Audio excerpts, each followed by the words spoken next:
성경에 많은 기도문이 실려 있는데 그 기도문 중에서 가장 긴 기도문이 오늘 느헤미야 9장입니다.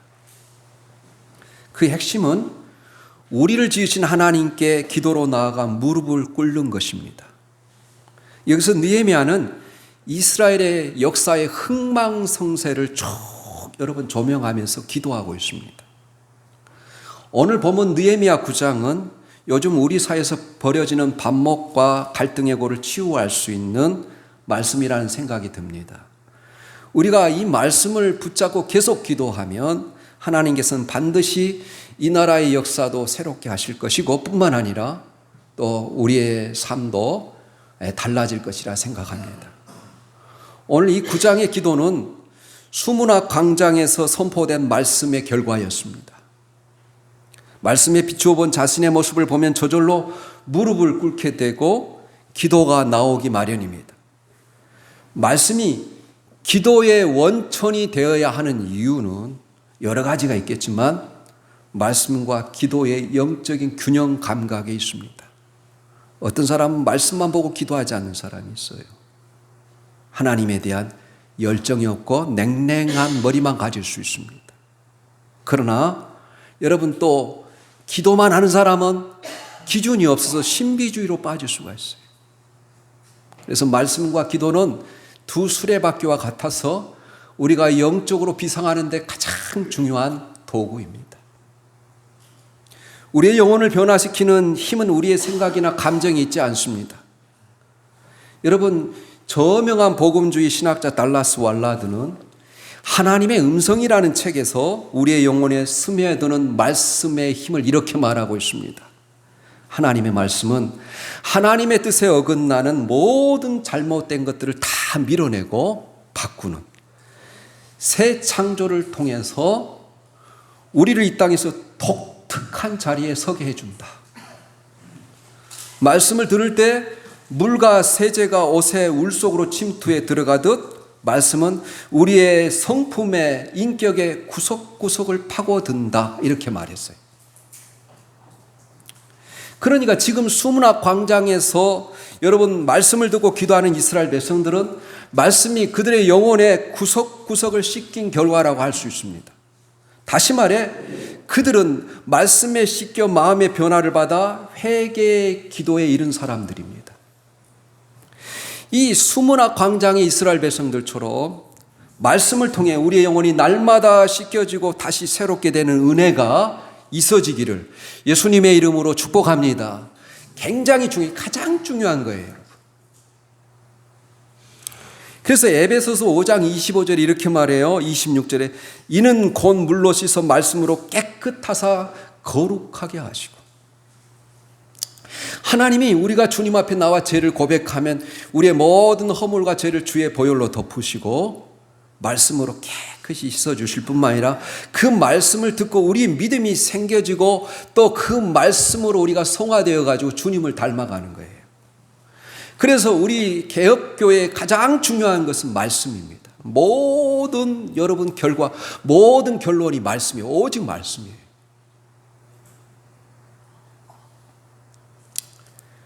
여러분, 오늘 이 말씀의 제목이 굉장히 역설적입니다. 살기에 울라는 거예요. 우리의 영혼이 회복되고 우리 영혼이 살아나고 우리가 기도하는 그 기도의 소원이 이루어지기 위해서 하나님께서 우리에게 요구하시는 것은 울라는 것입니다. 성경은 이상하게 모든 것이 역설적으로 되어 있어요. 애통하며 우는 자에게 복이 있나니 저희가 위로를 받을 것이며 이렇게 이야기해요. 그래서 이스라엘 백성들이 여러분 오늘 세 가지 제가 주제를 가지고 이야기를 성공의 자리에서 울었다는 거예요. 여러분 역설적이지 않습니까?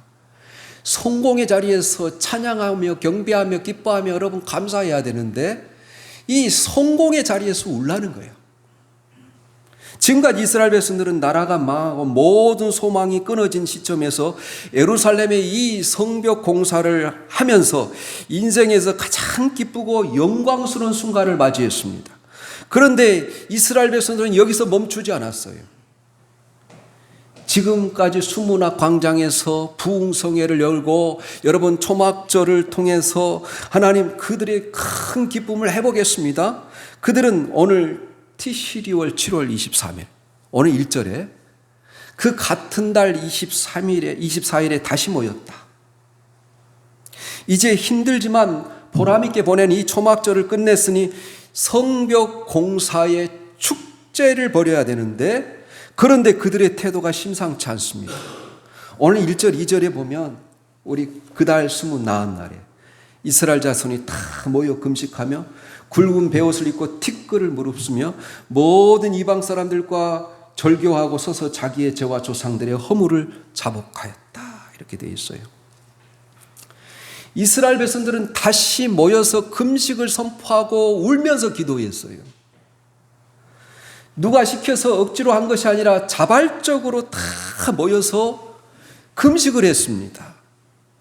여러분 굵은 베옷을 입고 티끌을 무릅쓰고 애통하며 자복했습니다.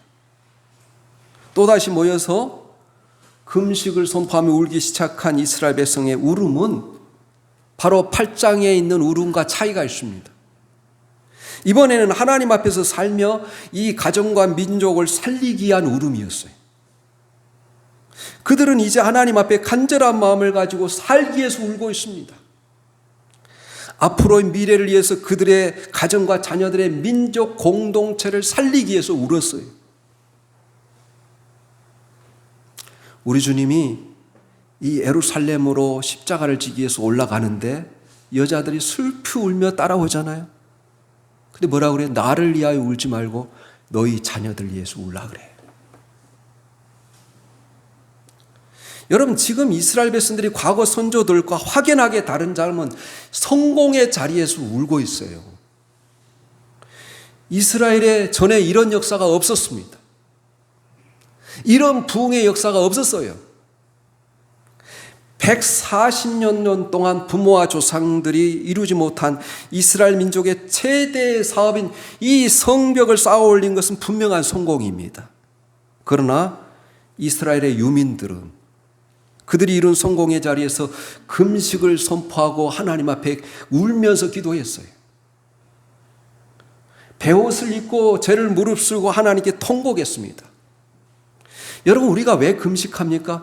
절박한 소원이 있고 내가 고칠 수 없는 병이 있을 때 하나님 앞에 1:1로 씨름하여서 그 소원을 이루기 위해서 금식할 때가 있습니다.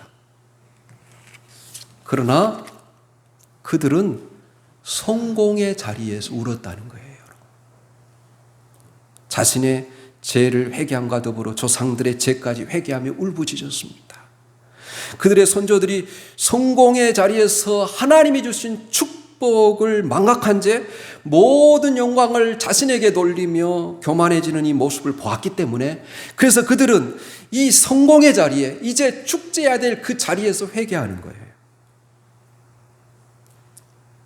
오늘 여러분 느헤미야 9장 15절 16절에 보면 하나님께서 이스라엘 백성들에게 베푸신 은혜를 5절부터 여러분 끝까지 이야기해요. 하나님께서 아브라함을 택하신 것부터 시작해서 아브라함 하나님께서 믿음의 조상으로 삼으신 것, 그리고 그들을 출애굽시키고 광야에서 그들을 하나님께서 어떻게 먹이시고 입히신 그 은혜를 계속해서 얘기해요. 그럼에도 불구하고 이스라엘 백성들은 반역했다는 거예요. 거역했다는 거예요. 하나님에 대해서 하나님의 뜻대로 살지 못하고 늘 원망하며 불평했다는 거예요. 그럼에도 불구하고 하나님께서 그들을 아주 멸망시키지 않고 그럼에도 불구하고 은혜를 베풀어 주셨다는 거예요. 그래서 두 절만 읽어보면 15절 16절에 그들이 굶주림 때문에 그들에게 양식을 주시며 그들의 목마름 때문에 그들에게 반석에서 물을 내시고 또 주께서 애적에 손을 들어 맹세하시고 주겠다고 하신 땅을 들어가게 해서 차지하라 말씀하셨사오나 그들과 우리 조상들이 교만하고 목을 굳게 하여 주의 명령을 듣지 아니었다. 이렇게 이야기해요. 그래서 오늘 느헤미야 이 유민들 포로 가운데 돌아오는 이스라엘 공동체들은 이 역사를 기억하고 깨달았습니다. 다시는 성공의 자리에서 하나님을 배신하지 않게 해서 금식하며 회개한 것입니다. 여러분 얼마나 지혜롭습니까? 그들의 실패의 역사를 반복하지 않게 해서 지금의 성공의 자리에서 교만하지 않고 하나님께 더 가까이 나가기 위해서 발버둥을 치는 겁니다. 이것이 온전한 성공이죠. 그들은 그렇게 낮 시간 3분의 1, 4분의 1, 3시간을 서서 죄를 자복하며 회개했습니다. 오늘 3절에 보면 이날의 낮 4분의 1은 그 제자리에 서서 그들의 하나님 여호와 율법책을 낭독하고 낮 4분의 1은 죄를 자복하며 그들의 하나님 여호와께 경배하였는데 이렇게 되어 있어요. 여러분, 회개란 자신과 공동체가 범한 죄가 무엇이며 언제부터 어떻게 잘못됐는가를 추적하여서 그 죄를 인정하며 슬퍼하며 다시는 그 똑같은 죄를 반복하지 않게 해서 돌아보는 과정이에요. 허물을 조상이나 이웃이나 다른 사람의 탓으로 돌리지 않고 자기들의 탓으로 돌리며 책임으로 여기고 다시는 이 역사 속에서 실패를 반복하지 않도록 반성하는 거예요. 여러분, 회개가 얼마나 중요한지 제가 2구절만, 여러분 잠언에 이런 말씀이 있다는 것이 너무 놀랍습니다. 잠언 1장 23절하고 사도행전 2장 38절입니다. 우리 잠언 1장 23절 말씀 먼저 읽겠습니다. 시작. 나의 책망을 듣고 돌이키라. 보라, 내가 나의 영을 너에게 부어주며 내 말을 너에게 보이리라. 나의 책망을 듣고 돌이키면 내가 나의 영을, 하나님의 생명의 영을 너에게 부어주고 내 말을, 내 생각을, 이 내 말이라면 내 생각, 하나님의 생각, 하나님이 우리를 향한 하나님의 뜻, 하나님의 계획, 하나님의 생각을 너에게 보이리라 그렇게 이야기해요. 여러분, 회개가 얼마나 중요한지. 회개해야지만이 우리가 과거를 청산하고 앞으로 나갈 수 있어요. 하나님의 은혜를 계속 공급받을 수 있어요. 또 여러분, 사도행전 2장 38절 베드로의 설교의 핵심입니다. 베드로가 여러분 그 많은 군중 앞에서 설교를 하는데 너희가 바로 나사렛 예수, 하나님이 보내신 하나님의 아들을 십자가에 못 박았느니라. 그러니까 우리가 어찌할꼬 이렇게 탄식합니다. 그때 베드로가 그들에게 하신 말씀이에요. 우리 사도행전 2장 38절 말씀 또 같이 읽습니다. 시작. 베드로가 이르되 너희가 회개하고 각각 예수 그리스도의 이름으로 세례를 받고 죄 사함을 받으라. 그리하면 성령의 선물을 받으리라. 그래요.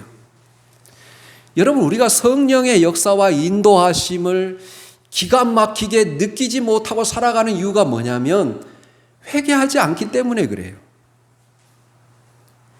회개하는 영혼에게는 하나님께서 반드시 하나님의 생명의 영을 부어주시고 하나님의 그 성령으로 우리의 삶을 때마다 일마다 인도하시는 거예요.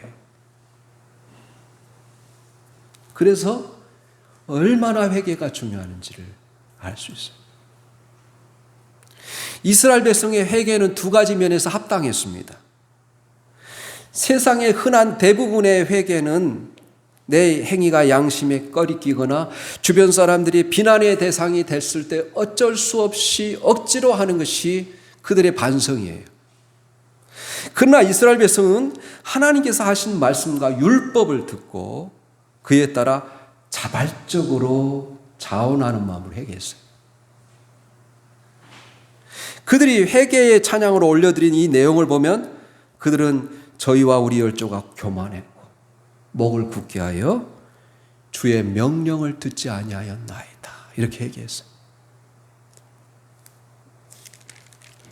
또 29절에도 똑같게 해결을 합니다. 29절 다시 주의 율법을 복종하게 하시려고 그들에게 경계하셨으나 그들이 교만하여 사람이 준행하여 그 가운데 삶을 얻는 생명을 얻는 주의 계명을 듣지 아니하며 주의 규례를 범하여 고집하는 어깨를 내밀며 목을 굳게 하여 듣지 아니하였나이다. 하나님께서 계속 이렇게 은혜를 베푸시고 그들의 죄를 용서하시고 그래도 하나님의 말씀을 듣지 아니하니까 바벨론 포로로 하나님께서 보내셨어요. 그러나 그들을 아주 멸망시키지 아니하시고 포로 가운데 돌아오게 하셨어.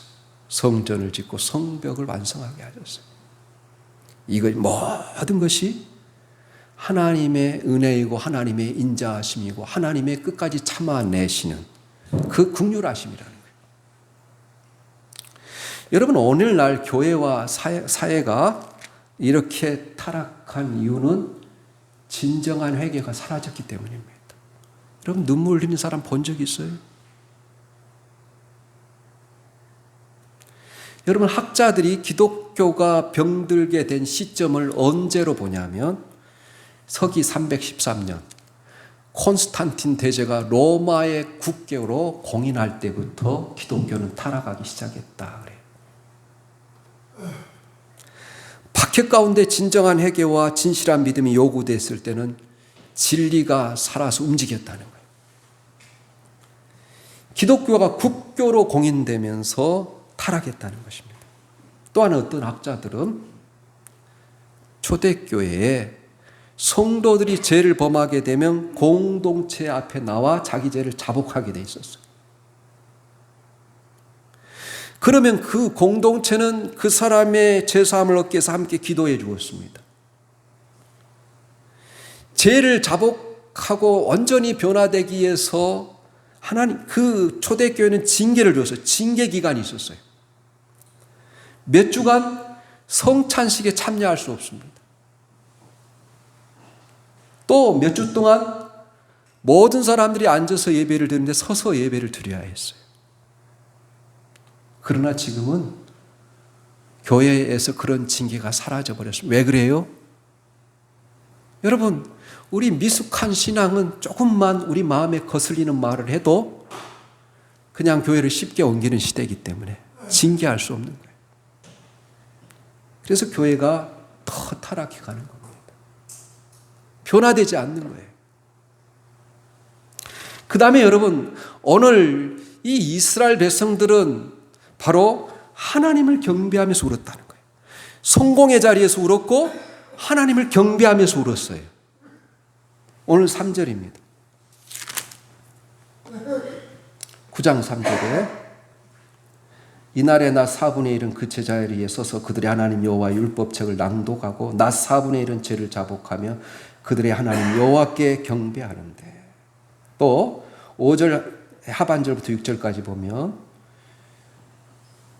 영원부터 영원까지 계신 너희 하나님 여호와를 송축할지어다. 주여 주의 영화로운 이름을 송축할 것은 주의 이름이 존귀하여 모든 송축이나 찬양에서 뛰어남이니이다. 6절 오직 주는 여호와시라. 하늘과 하늘들의 하늘과 이룰 성신과 땅과 땅의 만물과 바다와 그 가운데 모든 것을 지으시고 다 보존하셨사오니 모든 천군이 주께 경배하나이다. 여러분, 눈물과 찬양이 공존하고 있어요. 통회와 자복, 그리고 찬양과 경배가 함께 일어나는 역설적인 현장입니다. 여러분, 회개는 온전한 예배와 경배를 통해서 일어나는 거예요. 하나님을 우리가 진심으로 찬양하고 경배하면서 하나님의 거룩하심을 느끼게 되고 그 거룩하심 때문에 우리의 비로소 죄를 깨닫게 되는 거예요.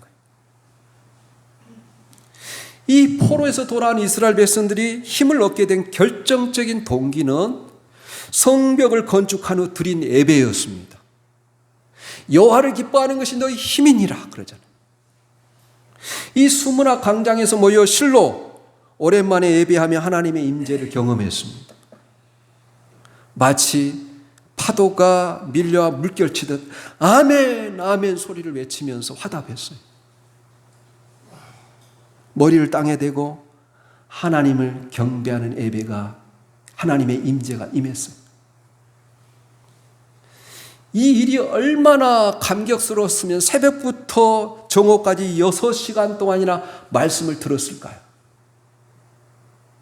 말씀이 그토록 여러분 그리웠던 것은 포로 가운데 그렇게 예배를 드린 적이 없기 때문에, 그래서 그들은 이 오랫동안 그리워했던 이 예배를 드림으로 그만큼 그들이 그 예배의 감격을 느꼈던 것은 그들의 마음이 무너졌다는 거예요. 무너졌었다는 것이죠. 그들은 이처럼 상한 마음으로 창조주 하나님을 찬양하며 죄를 고백하고 있습니다. 이렇게 하나님을 경배하며 울 때 우리 영혼이 살아나는 거예요. 우리의 영혼이 회복되는 거예요. 우리 몸이 치유가 일어나는 거예요. 믿습니까? 네, 굉장히 중요한 말씀입니다. 그래서 이스라엘 백성은 회개하는 가운데 낮 4분의 1, 3시간 동안 하나님의 말씀을 낭독했어요. 오늘 읽어보면 서서 말씀을 낭독했어요. 서서 30분만 예배드려도 우리가 마음에 불평이 생길 것입니다. 그러나 이스라엘 백성들은 무려 3시간이나 말씀, 율법의 말씀을 낭독하고 그리고 3시간이나 그 말씀을 듣고 나서 울었어요. 그때 이 에스라와 레인들이 백성들에게 그 깨달은 말씀을 선포하며 나갔습니다. 그것이 7절부터 15절까지 이제 이 백성들에게 이 말씀을 선포하는 거예요. 제가 쉬운 성경을 갖고 왔는데 저는 좀 이해하기 어려울 때마다 쉬운 성경이나 메시지 성경을 봅니다. 쉬운 성경으로 보면 여러분 7절부터 15절까지 내용이 하나님께서 이스라엘 백성들에게 어떻게 은혜를 베푸셨는지 쭉 이야기해요. 그래서 7절에 주는 하나님 여호와시라. 주께서 아브라함을 선택하셨습니다. 그를 갈대아 우르에서 불러내시고 그의 이름을 아브라함이라 부르셨습니다. 아브라함의 마음이 주 앞에서 진실됨을 보시고 그와 언약을 맺으셨습니다. 가나안 땅을 너와 너희 자손들에게 주리라. 또 하나님께서 이스라엘 백성들이 고역 가운데 그 애굽의 바로 밑에서 힘든 고역 가운데 부르짖음에 하나님께서 그들의 기도를 들으시고 애굽에서 크신 팔과 권능으로 건져내어 내셨다는 거예요. 그래서 11절에 보면 주는 우리 조상 앞에서 바다를 가르시고 우리 조상을 마른 땅 위로 걸어가게 하셨습니다. 그러나 우리를 뒤쫓았던 사람들은 깊은 물 속에 쳐넣으셨습니다. 돌이 거친 물살 속으로 빠져있으니 그들은 바다 밑으로 가라앉았습니다. 낮에는 구름 기둥으로 밤에는 불 기둥으로 우리 조상이 가야 할 길을 인도하셨습니다. 시내산에 이르자 9절 13절 내려오셔서 우리 조상에게 말씀하셨습니다. 주는 그들에게 바른 규례와 참된 율법을 주셨습니다. 이렇게 하나님이 베푸신 은혜를 쭉 이야기하는 거예요. 그래서 하나님께서 그들의 인생을 이스라엘 역사 가운데 어떻게 인내하시며 그분의 백성들을 얼마나 사랑하시는지를 하나하나 조목조목 아브라함 때부터 바벨론 포로까지 구체적으로 계속해서 이야기하는 거예요. 여러분 이렇게 설교한 사람이 신약에 있습니다. 누굴까요? 구약의 아브라함 때부터 쭉 여러분 죽는 순간까지. 누구였어요? 스테반이 그렇게 사도행전 7장에 설교를 합니다. 그 설교를 받고 찔림을 받아 괴로우니까 그들이 돌을 쳐서 스테반을 죽입니다. 또 다니엘서 9장에도 보면 다니엘이 이스라엘 역사를 가지고 회개해요. 그러니까 회개는 언제부터 시작되는 거냐면 하나님의 말씀이 사람들의 마음에 들어갈 때부터 회개가 시작되는 거예요. 우리가 남이 잘못을 지적할 때는 그 지적을 달갑게 받아들일 사람은 아무도 없습니다. 자기가 모든 것의 기준이기 때문에 그래요. 말씀이 아닌 자기 생각, 자기 경험, 자기 중심의 판단이 앞서면 회개할 수 없어요. 그러나 말씀이 마음에 들어가면 내 눈이 뜨여서 내 죄가 보이는 거예요. 하나님의 말씀이 우리의 인생의 기준이 될 때 내 죄가 나를 고발합니다. 어떤 사람은 우리 회개 기도합시다 이렇게 하면 1분도 하지 못하죠. 하나님 잘못했습니다. 그것으로 끝이에요. 그 다음 할 말이 기억나지 않습니다. 왜냐하면 회개는 들은 말씀이 있어야 할 수 있어요. 이때 그 말씀이 마음에 박히고 찔림이 되지 않으면 회개는 일어나지 않습니다. 그래서 회개란 말씀을 자꾸 자꾸 들음으로 내가 무엇을 잘못 살아왔는지 깨닫는 것에서부터 시작되는 거예요. 여러분, 우리가 하나님의 말씀을 통해서 격려도 위로도 필요하지만 올바른 회개가 필요한 것이, 사람들의 심령이 양심이 죽어버리고 너무 강팍해졌어요. 다 말씀을 들어서 아는 것은 많은데 변화는 하나도 없어요. 입술만 살아있는 그리스도인이 되어버렸습니다. 그러므로 여러분, 말씀을 듣고 찔림은 받으면 그 은혜 받는 거예요. 여러분, 진짜 큰 은혜를 받는 거예요. 예수님이 주님의 말씀을 잘 듣고 잘 받아들이는 사람을 복되다 그랬어요. 이처럼 받아들이는 자세는 회개와 직결됩니다. 그래서 말씀 가운데 울어야 돼요. 아, 내가 잘못 살았구나. 그래야 다시 살아나요. 그래야 우리 양심이 다시 회복돼요. 그래야 우리 양심이 애리해져요. 죄에 대해서 민감해져요. 여러분, 아직도 가야 할 길이라는 정신과 의사, 20세기 가장 최고의 의사인데요, 스카펙이라는 사람, 이 사람의 책이 100만 부가 팔렸어요. 저는 이 사람의 책 중에서 다 기억하지는 못하는데 딱 한 가지 말을 기억해요. 뭐냐면, 우리는 평생 동안 자기의 자신에 대한 잘못된 지도를 수정해가는 과정 속에 있다. 그래서 이 사람이 이 정신과 의사로서 여러분, 이 종교와 통합하려고 했어요. 종교의 생각을 가지고 통합하려고 했어요. 그래서 여러분, 우리가 평생 해야 될 일이 뭐냐면, 하나님의 말씀을 듣고 내가 하나님으로부터 그릇되고 어긋난 것을 발견하고 우리의 잘못된 우리의 영혼과 자아를 수정해가는 거예요. 그게 성화예요. 이스라엘 백성은 하나님의 말씀에 근거해서 스스로를 다듬었기 때문에 새로운 역사를 쓸 수 있었습니다. 우리도 각자 살아온 삶의 역사를 하나님의 말씀으로 조명하며 기회를 붙잡아야 합니다. 그러므로 자신을 합리화시키기 위해서 되돌아보지 말고 우리 개인과 가정과 교회와 민족의 역사를 말씀의 기준으로 점검해 보시고 회개의 자리에 설 수 있기를 예수님의 이름으로 축원합니다. 이게 중요해요. 그렇지 않으면 변화되지 않아요. 셋째로, 이스라엘 백성들은 은혜를 생각하며 울었다는 거예요. 은혜를 생각하며 울라는 겁니다. 느헤미야 9장의 대부분은 하나님이 이스라엘 민족에게 이렇게 택하시고 이끄셨는지, 어떻게 그들에게 하나님께서 그들에게 은혜를 베푸셨는지를 쭉 이야기하고 있어요. 그래서 백성들은 스스로의 역사를 반추하며 역사를 되돌아보며 자기 자신을 정리하는 시간을 가졌어요. 하나님의 선하심과 자신들의 패역함을 거듭 시인하면서 자신들이 깨닫고 회개하게 된 이 역사를 문서로 작성했어요. 왜 문서로 작성했을까요? 늘 반복해서 읽고 또 기억해서 후대에게도 알려줘 하나님을 떠나지 않겠다는 의지를 담았어요.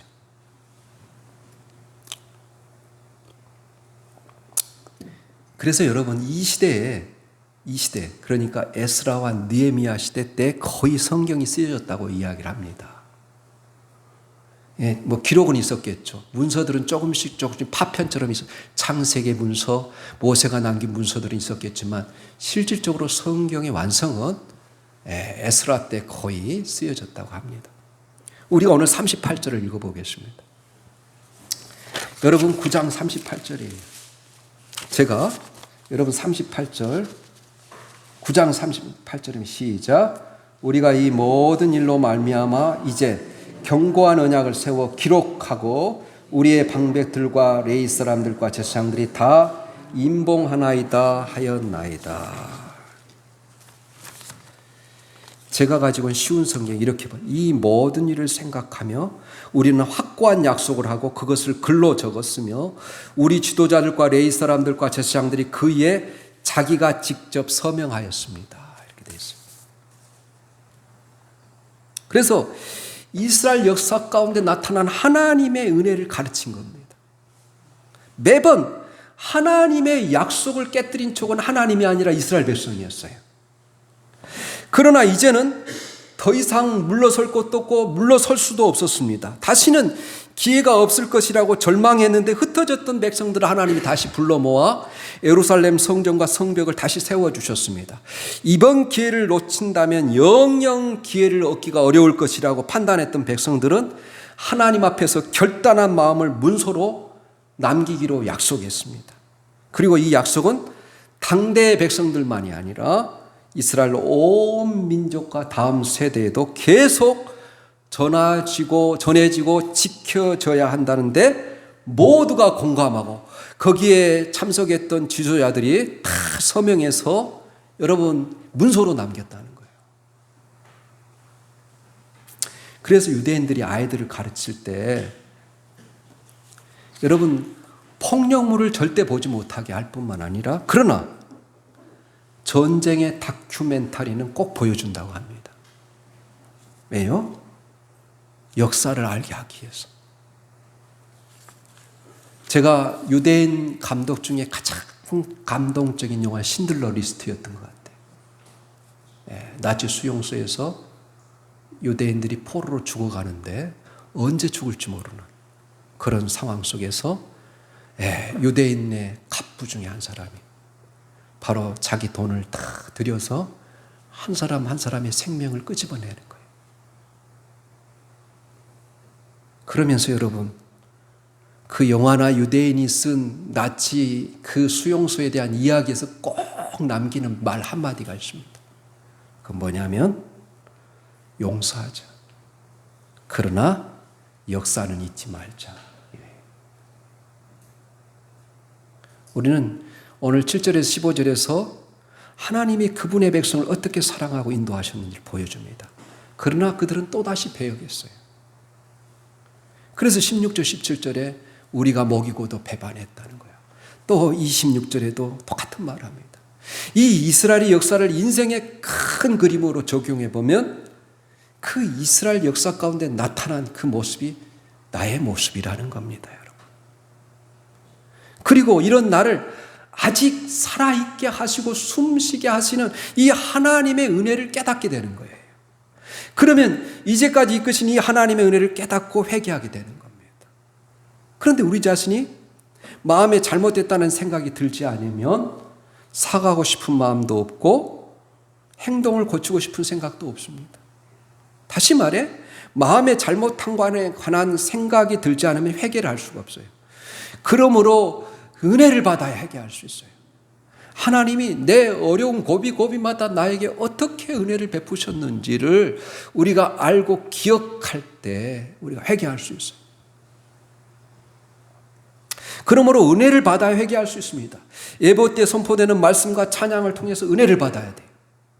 은혜를 받을 만한 준비가 되어 있어야 되고 은혜를 사모하는 갈급한 마음을 가지고 와서 은혜를 받아야지 은혜가 임하는 거예요. 또한 누군가가 나를 위해서 울어주는 사람이 있을 때 우리 영혼이 살아나고 우리 생명이 살아날 수 있어요. 회복될 수 있습니다. 내가 가정을 위해서 울 때 가정이 살아나고 내가 교회를 위해서 울 때 교회가 살아나고 내가 민족을 위해서 울 때 하나님이 나라를 살리십니다. 그러므로 우리는 이 시대에 살기 위해서 울어야 된다는 거예요. 여러분 성경은 다 역설적이에요. 제대로 살기에 금식하고 기도하라고 그래요. 웃기에 울으라고 이야기합니다. 불화하기 위해서는 십자가를 지라고 말해요. 살기에 울라는 겁니다. 이스라엘 백성들이 스스로 고백하듯이 이 반복되는 죄와 불순종에도 불구하고 은혜를 베푸셨기 때문이에요. 그래서 이스라엘 백성들은 다음과 같이 하나님에 관해 선포했습니다. 오늘 31절입니다. 우리 31절 읽고 말씀을 끝마치겠습니다. 9장 31절. 그리고 두 구절 우리가 찾아봅니다. 9장 31절이면 시작. 주의 크신 긍휼로 그들을 아주 멸하지 아니하시며 버리지도 아니하셨사오니 주는 은혜로우시며 불쌍히 여기시는 하나님이심이니이다. 이렇게 이야기해요. 이런 말씀이 출애굽기에도 여러분 34장에도 나오고 출애굽기 33장에도 나오고 많이 반복되는데 우리 두 구절만, 우리가 여러분 어떻게 구원을 받는지 두 구절만 찾아보겠습니다. 바로 에레미야 예가 3장 22절하고 23절, 그 다음에 바로 로마서 9장 15절 16절입니다.